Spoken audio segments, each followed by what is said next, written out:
largest, most cosmopolitan of Canadian cities, Montreal is a major link in the global transportation network and headquarters for the world's most complete travel system.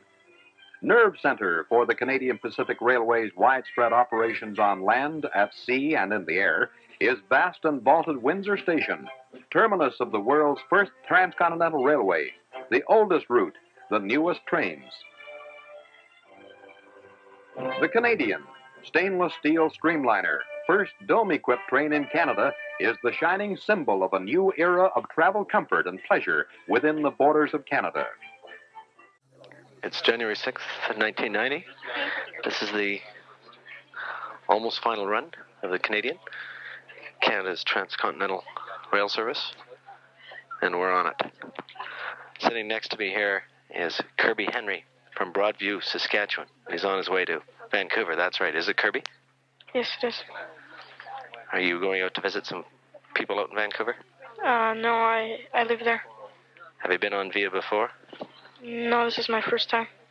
Do you realize it may be your last time, too? Yeah. What do you think of the termination of the rail service? I don't know. Do you think they should keep it? Yeah. What do the folks back in Broadview think of there being no more train service? So they think it's not too good because they don't have any way to get around. We'll talk to you a little later, Kirby. Well, we're off and running, and already we've got signs of the demise of Via Rail. The light doesn't work. We're not going to get our windows washed heading out of Calgary. Isn't that a bummer, eh, Kirby? We won't be able to see the mountains except through a dirty window. Yeah, it is. It's sad, but that's life. Maybe the future for rail service in Canada will be somehow better. Hey, Kirby. Yes. We've got with us as part of the official entourage today Ms. Karen Kerr and Mr. Brian Wells. Mr. Wells is the Joseph Karsh of car number, number 103. Mr. Wells, are you looking forward to this exciting journey to Golden, British Columbia? I most definitely are. Where are you from, Mr. Wells? I detect a hint of an accent there. Are you from Antarctica or someplace like that? Someplace like that. Tunbridge Wells, I bet. Yep, that's it. Yeah. Well, welcome to Canada. And Ms. Kerr, what do you think of the demise of rail service here in Canada? Well, I personally think it's the pits. Won't the buses take over?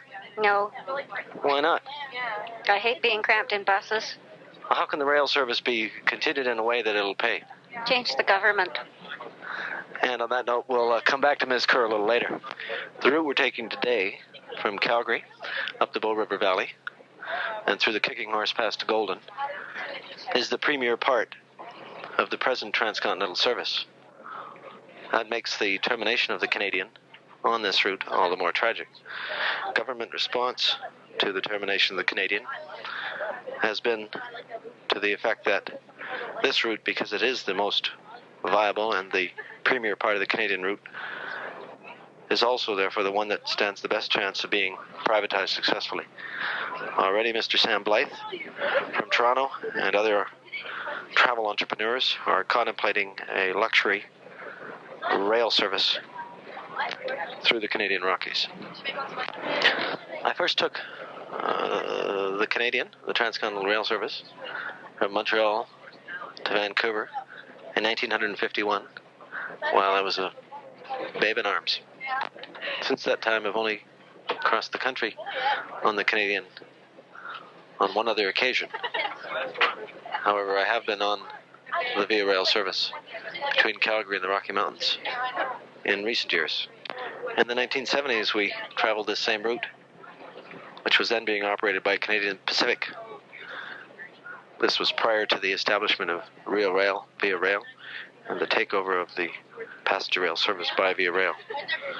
On that trip, we met Mr. Claude Wagner, the late Mr. Claude Wagner, a prominent former judge and politician from the province of Quebec. He too was taking the train because he feared then that the train service would be ending.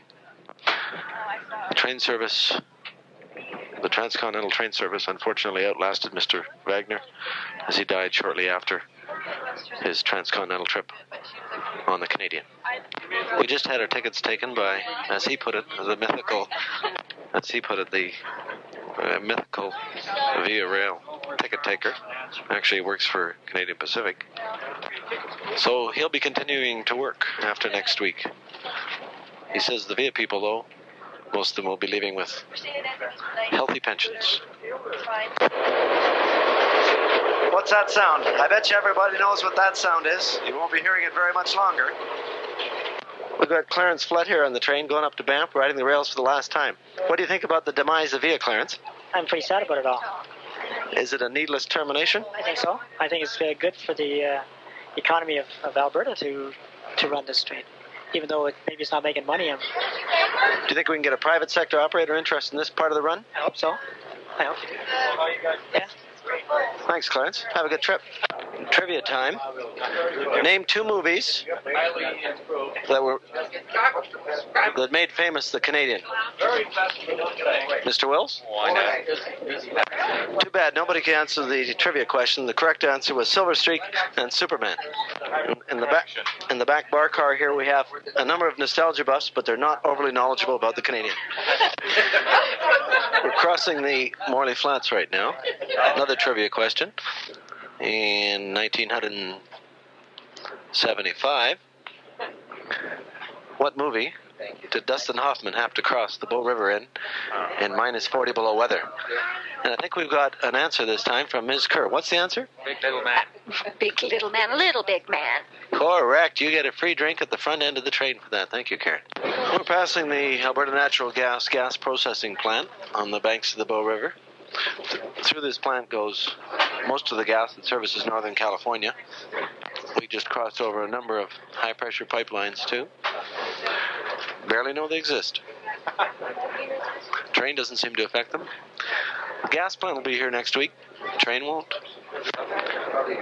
Lost in the debate over the cutbacks to Via Rail and the beginning of the end of passenger rail service here in Canada is the whole issue of rail transportation in general. For decades, Canada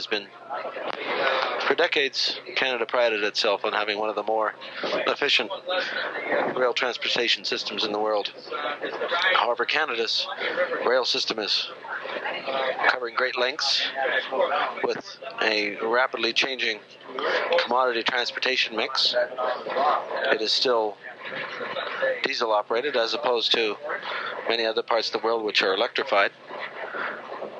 Rail freight traffic itself has a lot of issues facing it in the 1990s. So the rails in general have a few decisions to make, not simply passenger rail service. We're passing Ghost Lake now, the Ghost Lake Reservoir. It's a windy day, relatively mild, not a lot of snow in this part of the country. Consequently, we've got people ice sailing on the frozen surface of the reservoir. We're looking for some ice fishermen. Don't see any of them today. Simply the sailors. The magnificent Rocky Mountains are now in view. West. Looking west over the Stony Indian Reserve, up the Bow River corridor, with Banff about an hour away. Some corrals on the left, a reminder that we're in horse country. Horse country, cattle country, grazing country.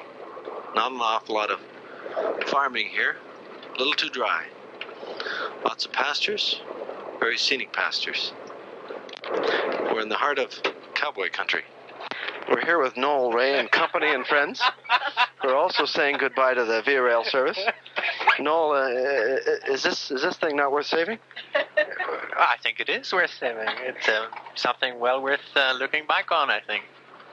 Would you pay for it? What's that, Mrs. Ray? It seems to go at a fairly slow speed. I was thinking perhaps it would have been more successful if they could have speeded it up a little bit. But you're missing the point. This isn't transportation. This is experiential art. But tell me why the windows are so dirty. You can't see out. If you would have been part of this whole program, Noel, we commented as soon as we left Calgary that they skipped the usual window washing, partly because it's winter probably, and partly because, well, with a week to go, what the hell, eh? We'll have to ask for a discount because the windows are dirty, though. Anyways, I hope you folks have an enjoyable but slow trip. And are you just here visiting from England? Yeah. Oh, 3 weeks. We're moving here next year, though, this year. We're here for 3 weeks at the moment. From where? Moving from where? England. London, England. London. The big city. And we're talking to, I'm sorry? Simon Whippy. Well, welcome to the beginning of the end, Simon. We're talking to 2 of the baggage handlers on the VRL train. Who have we got here? Get away. Are you having fun down on the racks? More fun than I'd be having cramped up in my seat. See you later. Well, we left Banff. Number 2 heading east was about, how late, Karen, was it? Number 2 heading east was how late? Was it 4 hours late already? Trying to make up time.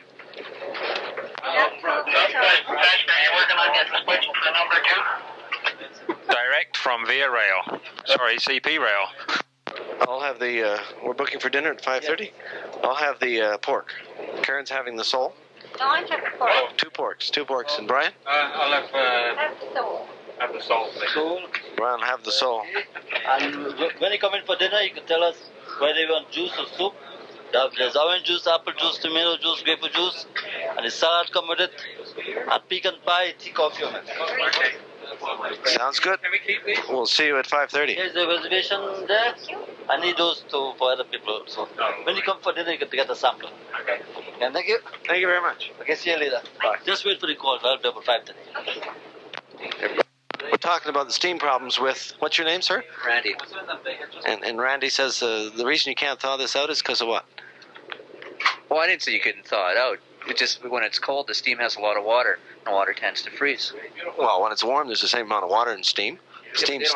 Yeah, but they don't have that problem. When it was 40 below, they had a lot of problems. They're not having problems now, are they? No. So you'd never build a system like this anymore? I would personally, no. And there's no way of upgrading it other than switching to another system like electric heat? I don't have the expertise to say, you know. He said you did. Well, if you could get the steam a lot hotter, so there's not enough water, well then possibly you could keep steam, but must be inefficient though too, isn't it? It's quite inefficient, yeah. They use a lot of water. So if you want to see them, I'll take you and show them to you. Oh, that's all right. We're sitting here in the Bud car. We're comfortable. So how much longer lifespan on these steam heated cars? Disregarding the current Via situation. Probably November next year. And then to the scrap heat? Then it's electric heat. What becomes of these cars? I think they're being reconverted. There's actually a conversion project going on now. So these things won't see the scrap heat for a while yet? No. And can Mr. Blythe make a go of this run? I don't know. I haven't. Who does? He said you were the expert. On steam, I don't know what Mr. Blythe is doing. I couldn't tell you. Thanks very much. We're heading up front. We're going to check out this steam heating system. See what we can do to fix up these old cars. We're in the boiler room. We're looking at the steam generators on this sucker. We're putting out about 140 pounds pressure right now, right? This is an air. So this is fuel. Fuel gauge. They run off diesel, do they? Yeah. That's air. Air?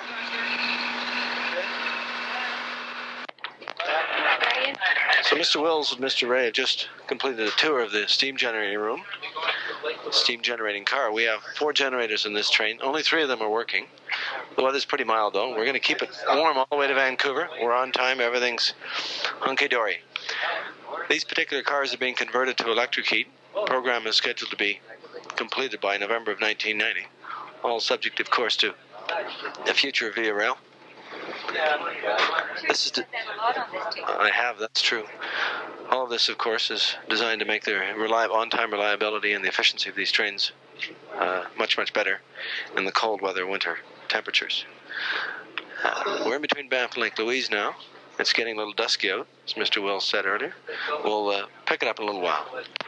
Well, it's sunset in the Rockies, and we're heading into the spiral tunnels. Everybody in the bar car is delirious with joy.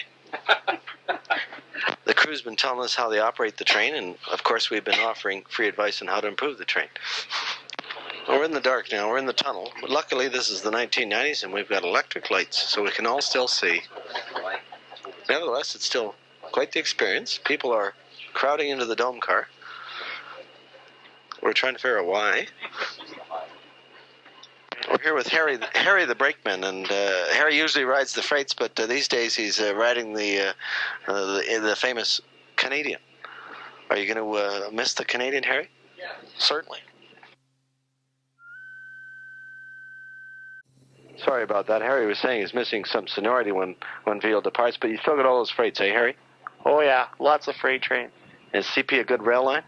Very good. Best in the world. Well, what makes you say that? Are you the most efficient in the world? Yeah, I think so. When's CP going electric? Well, never. They can't go electric. Why not? Because there's not enough power to run them big freight trains. They got to run diesels. Yeah, but our industry relies on CP's freight rates being reasonable. You guys use a lot of gas up, eh? A lot of diesel, eh? Too political, we'll go back to Veal. Here we are in the spiral tunnel. Have you enjoyed the last couple of weeks and the last runs of the Canadian, Harry? Oh, yes, it's been very interesting. Have you had a lot of people like us who are just saying goodbye to the trains? Lots of people riding the trains the last few weeks. Too bad it couldn't have lasted a little bit longer. Would people like us who have been riding the trains the last couple of weeks pay more to ride the trains if they were to continue? I don't think so. They've been paying enough already. They're not for the quality of service. Any room for a private operator? Maybe in the mountains, not on the prairies. The mountains there probably would be. And the run you've been doing is Calgary-Vancouver, Vancouver-Calgary? No, Medicine Hat, field to Medicine Hat. Oh, you get the best of both worlds, prairie and mountain. Yeah, that's right. Both best of both worlds. Thanks for talking to us, Harry. Soup's on. We're having dinner. Soup's gone, actually. We're in the midst of dinner. We're stopped here at Field. Dinner is nice. We're having some pork and some... What type of fish, Brian? What type of fish are you having? Sole, or as Brian would say, sole. We'll report back after dessert. It's nighttime in the Rockies. We can report that dinner was nice. And as Karen says, dessert was yummy. Sorry, Mr. Wills interrupt. What have you got to say, Mr. Wills? We should have been sitting up in the dome car right now, because it's the best part to see at nighttime. Starlight in the dome car? Yeah. We're going to be getting off in Golden shortly. We'll see you tomorrow morning. Good morning. It's a warm but cloudy day here in Golden. We're embarking on the return trip. Once again, the train is full. Full of a bedraggled bunch of travelers who have been on the train all night after it left Vancouver. We have clean windows this morning, and with a fresh snowfall, heavy wet snow, the mountains are simply spectacular. Simply spectacular. This part of the route that the Canadian takes, and its awesome beauty is what gives this particular train trip a well-justified world reputation. At times the scenery is mind-boggling, and to watch it go by in such comfort, quiet, smooth, not at all like the highway, makes one appreciate it all the more. Brian and Karen have gone to wait in line for the breakfast car. I'll join them in a little while. Karen and I were commenting on the difference between this crew and the crew we had yesterday, right, Karen? Absolutely, Doug. Makes difference between a great trip and a mediocre one. What we're implying is the present crew is maybe a little grumpy for this early in the morning. It is, after all, Sunday at 9 o'clock. They've been on the road since 6, probably. Is that when they left Vancouver? 6 o'clock last night? Oh, no, but they were probably up at 5 or 6 this morning. Oh, I see. We had 4 of them. Left Vancouver yesterday at 4. Long night through the mountains. Karen, we're going through the Kicking Horse Pass now. This is $1 million view, right? Awfully white. Is this what people pay for this train ride for? I'm never up this early. If you were a European tourist, how much would you pay for this stretch of the trip? Oh, God, don't ask me that. I don't know. More than what they pay now? Yeah. This is a fabulous view. It's worth every penny you pay to see it. We're talking here with Gail Trojanowski. Gail, this stretch of the trip to the Kicking Horse, how much is it worth for a paying passenger? Priceless. There's no price to it. It's just gorgeous. Would passengers and tourists pay a lot more than what they're currently being charged?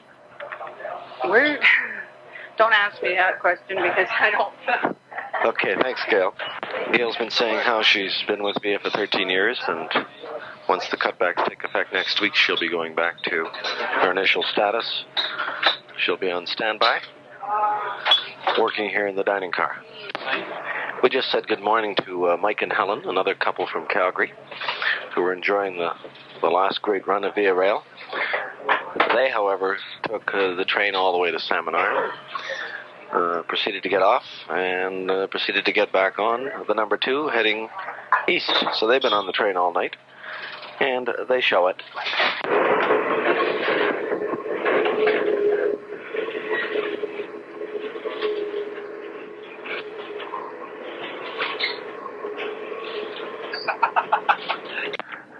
It's a sad trip this morning. The spectacular scenery just makes one think of what this trip and what this train could be. But it's not, and it may never be. We'll just have to enjoy what there is right now, I guess. We're here with Roy McMillan, who is saying that in 1950-51 you worked in the dining car on the Canadian, the Super Continental, the Dominion. Which was it, Roy? It wasn't called the Canadian then. It was just the CPR passenger train from Vancouver to Winnipeg. Oh, Vancouver to Toronto, Montreal, but we worked as far as Winnipeg. But didn't they have the designations of the big trains in those days? I can't recall any. It wasn't called the Canadian. Was this prior to the inauguration of the Silver Fleet that we're in right now? Yes, it was prior to the inauguration of the Silver Fleet. It was the old-fashioned dining cars. Quality service. Fashioned Pullman cars. And quality service, silver service, linen, everything. Are we going to see the slow demise of passenger rail service, or is there going to be anything left in 10 years? I think that eventually private enterprise will reorganize this Calgary-Vancouver run, reestablish it. They can make a go of it? If they could get a decent price out of the people that own the track. What about the plebeians like me who like to run the coach and the cheap fares? Will there be any room for me? I think so. In other words, we'll still be able to take the train through the mountains without paying enormous sums for a nice sleeperette? Well, I don't know if that'll happen, but I hope it does. It'll take some very hard work by some imaginative people. Let's cross our fingers, eh? Thanks, Roy. That just might work. You don't mind, do you? No, we've got a forum going in the coffee car at the back of the train over the economics and future of Via Rail. Yeah. Well, the reason why, when you mentioned the thing about privatization, my brother's just finishing his MBA at Calgary, and doing quite well, actually. He's a chemical engineer, so they have to do well. They have to get 80% to stay in the course. If he's a businessman graduate, he only needs 60. So it's kind of strict. But that's the way he feels, that, it's such a money-losing proposition. The only thing is, like, you're right, VIA got given all. No, not VIA. Not VIA, I know. CP, but, it's almost like by creating VIA, CP got out of its obligation. They did. And I don't know why they ever did that. And they put a noose around the neck of VIA and hang it, and they say it's uneconomic. Yeah. That's the baloney. We're continuing our journey through the Rocky Mountain Winter Wonderland, passing by I believe it's the Lake Louise Inn, formerly the old Wapta Lodge, on a beautiful winter Sunday morning. Well, we're heading out of the mountains. We've been through Banff. How about some concluding comments from Karen Kerr, first of all? Well, we see again on the next reincarnation of the Canadian. You betcha. And when will that be? Whenever they run it again. And Mr. Wills, how does this trip compare with the transcontinental train in Britain? Oh, I enjoy this trip very much. So the other ones in Britain keep crashing. What's the transcontinental in Britain, from Land's End to John O'Groats? Yeah, I think London, Glasgow run. Overnighter. goes all the way up, I think. That'll be our next report on the Doug Ray Travelogue show. Good day, goodbye, happy train trips. See you next time. See you.